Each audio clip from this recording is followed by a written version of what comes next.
तो एक बार फिर आपका स्वागत है हमारे खास कार्यक्रम फैसले के दिन में। फैसले का दिन किसका? जनता ने जो फैसला लिया उसका दिन।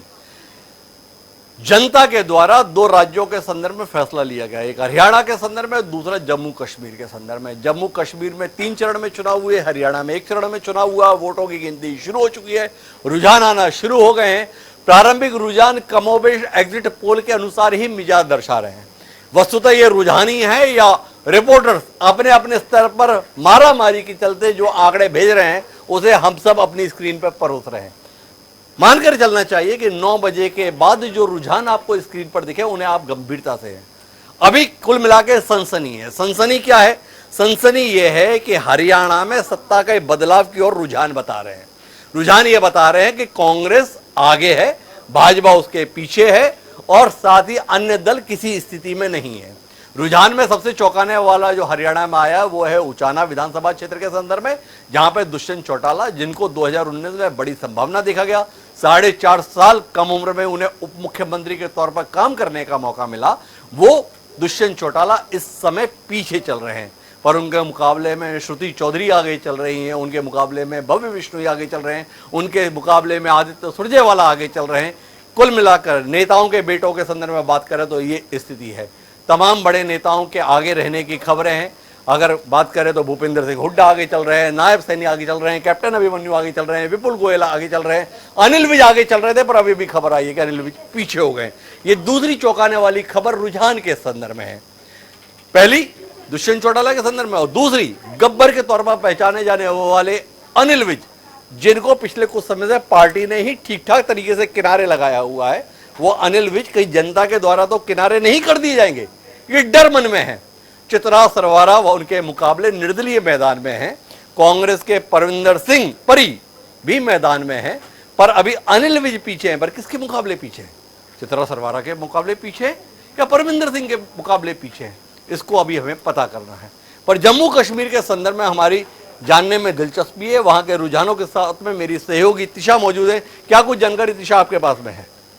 फिलहाल 71 सीटों पे रुझान आ चुके हैं। 90 कुल विधानसभा सीटें हैं जम्मू कश्मीर में, जिसमें से 71 सीटों पर जो रुझान आए हैं उसमें आपको बता दें पीडीपी 4 सीटों पर आगे चल रही है और बीजेपी 26 सीटों पर आगे चल रही है और नेशनल कॉन्फ्रेंस और कांग्रेस का यहाँ पर गठबंधन है। तो नेशनल कॉन्फ्रेंस के पास अभी 6 सीटें हैं, कांग्रेस के पास 25, तो मिलाकर यानी कि 31 सीटें गठबंधन और अन्य के पास 10 सीटें, यानी कि अन्य पार्टियां 10 सीटों पर आगे चल रही है। तो ये शुरुआती रुझान है। और आपको बता दें कि इससे पहले जो एग्जिट पोल आए थे, जब मतदान खत्म हो चुका था, तो उसके हिसाब से कुछ एजेंसियां कह रही थी कि नेशनल कॉन्फ्रेंस और कांग्रेस का जो गठबंधन है वो बहुमत प्राप्त करेंगे और कुछ एजेंसियों का ये कहना था कि इस बार जम्मू कश्मीर में हंग असेंबली बनेगी, यानी कि किसी भी एक पर्टिकुलर पार्टी को यहाँ पर बहुमत प्राप्त नहीं होगा। अब ये तो आगे देखने वाली बात होगी। फिलहाल जो शुरुआती रुझान है वो कुछ इस प्रकार है।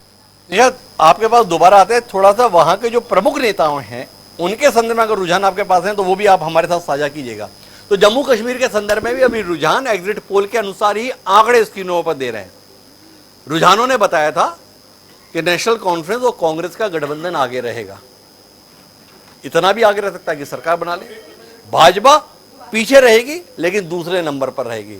पीडीपी एक औपचारिक रूप से ही उपस्थिति दर्ज करा पाएगी। वो पीडीपी जिसने 10 साल पहले हुए चुनाव में सबसे बड़े राजनीतिक दल की हैसियत हासिल की थी, वो पीडीपी जिसके नेता मुफ्ती साहब और बाद में महबूबा मुफ्ती मुख्यमंत्री बने थे भाजपा के सहयोग से, उस पीडीपी को इस बार पानी भी मांगने का मौका मिलेगा कि नहीं मिलेगा, ये कुल मिलाकर आज देखना है। पर हरियाणा के संदर्भ में अगर बात करें तो हरियाणा में रुझान बदलाव की ओर ले जा रहे हैं। रुझान ये बता रहे हैं कि कांग्रेस पार्टी 10 साल बाद शायद सत्ता में आने में सफल होने जा रही है। रुझान बता रहे हैं कि कांग्रेस पार्टी को भारतीय जनता पार्टी के मुकाबले ज़्यादा वोट, ज़्यादा सीटें मिलने जा रही हैं। रुझान ये भी बता रहे हैं कि इस बार चुनाव के अंदर तीसरी पार्टियों की स्थिति बहुत खराब होने जा रही है। तो कुल मिलाकर इस प्रकार के रुझान हमारे सामने हैं।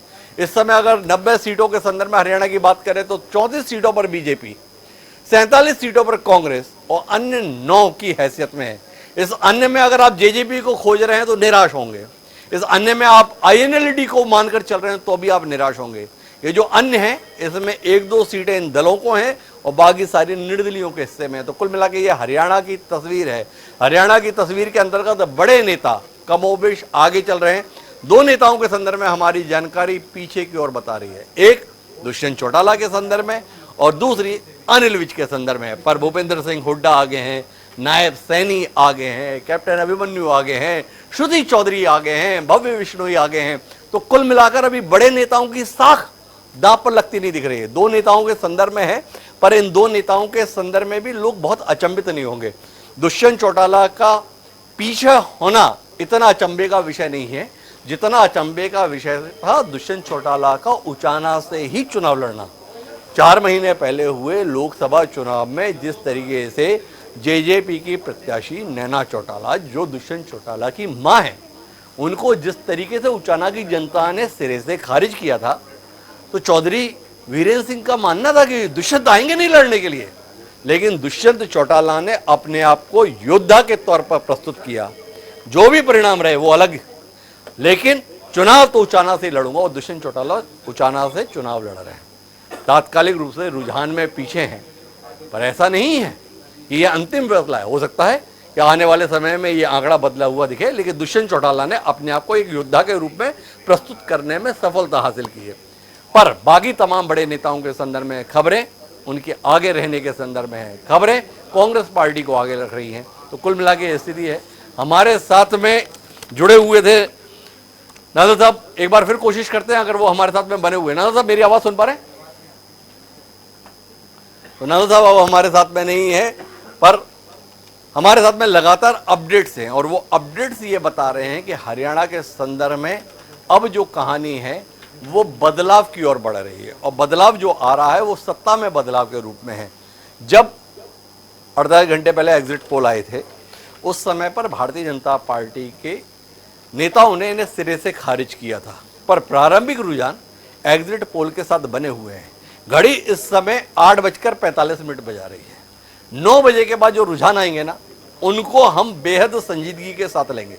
इसलिए लेंगे क्योंकि वो ईवीएम की मशीनों के साथ आने वाले रुझान होंगे। अभी जो रुझान है वो पोस्टल बैलेट के संदर्भ में, अधिकांश विधानसभा क्षेत्रों में पोस्टल बैलेट की जो संख्या होती है, किसी में 100 होती है, किसी में 200 होती है, किसी में 500 होती है, ज़्यादा से ज़्यादा 1000-1200 से ऊपर के पोस्टल बैलेट की स्थिति नहीं होती है। तो कुल मिलाकर पोस्टल बैलेट के रुझानों को आप अंतिम परिणाम के तौर पर नहीं देख सकते, पर ईवीएम जब खुलना शुरू होती है तो एक तो रफ्तार बहुत तेज होती है। तकनीक ने मतगणना को बड़ा सहज कर दिया है, तो उस सहजता के दौर में रुझानों के संदर्भ में 9 बजे से लेकर 12 बजे का समय बड़ा महत्वपूर्ण रहेगा।